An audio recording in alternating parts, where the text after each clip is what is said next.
27th August 1946. Upadeshasaram Unnati Nalubadi. Sri Bhagavan himself wrote and kept in Telugu characters the Malayalam version of Upadeshasaram, known as Kummipattu. In 1944, I took it from Bhagavan, saying I would make a copy of it. As I was returning the original after copying it in my notebook, a devotee said to Bhagavan thus: Bhagavan wrote Upadeshasaram only when Muruganar wrote about the Leelas of Lord Shiva, about Shiva blessing the tapasvis of Darukavan. Isn't that so? Bhagavan said, yes. What he wrote was not merely about the story of the Darukavana tapasvis. He thought of writing about all the avatars of the Lord as applying to me in 100 verses. He took up the folk song of Undipara for the purpose and wrote up to 70 verses. Towards the end of those 70 verses, he wrote about the story of the tapasvis of Darukavan and then requested me to write the remaining 30 verses as they pertain to Upadesha, teaching. You have done everything. What is there for me to do? You had better write that also, I said. But he did not write them for a long time. He insisted on my writing them, saying that he did not know anything about the Upadesha portion of it and that Bhagavan alone could write them. What was I to do? I had no alternative but to write.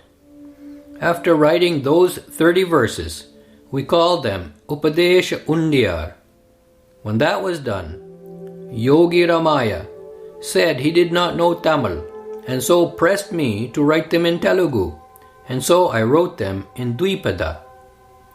After that, Nayana said, what about Sanskrit? I agreed and wrote them in Sanskrit also.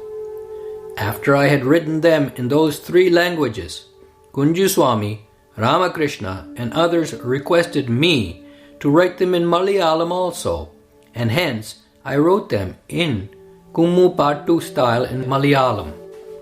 So the original is the Tamil, next is the Telugu, then the Sanskrit, and finally the Malayalam version, isn't it? I asked, and Bhagavan said, yes. I then continued. As soon as Nayana saw those Upadeshasaram shlokas, it seems he wrote a light commentary on them. Yes, he was then in Mango Tree Chuta cave.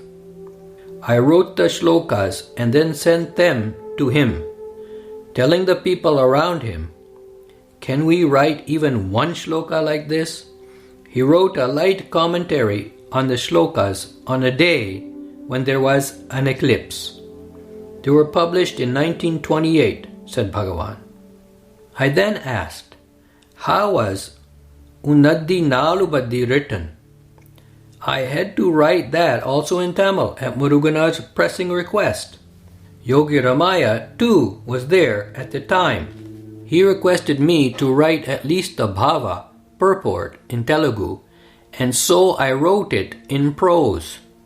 After that, Madhava said, what about Malayalam? I said yes, and wrote it in that language also in Killi meter. That will be like a Sisamalika verse.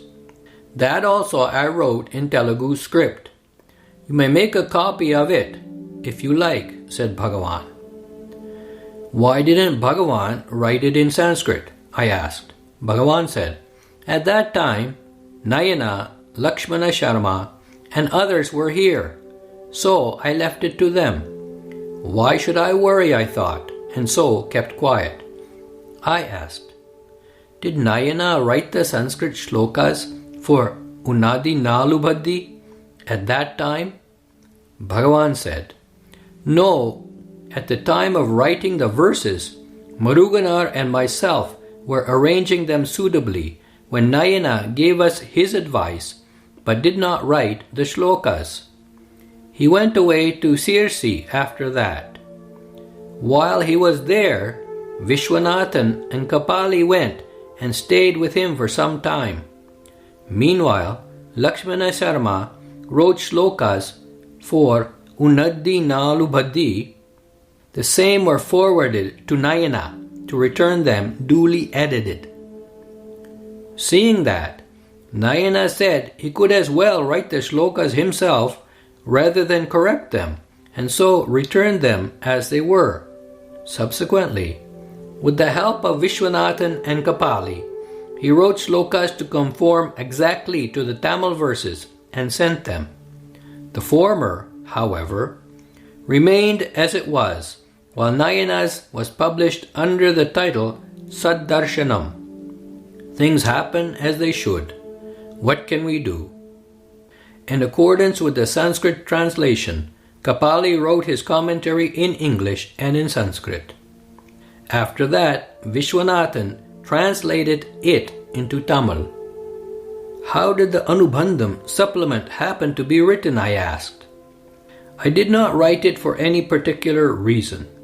As and when somebody wanted a verse, I wrote one, and all of them were added on as a supplement.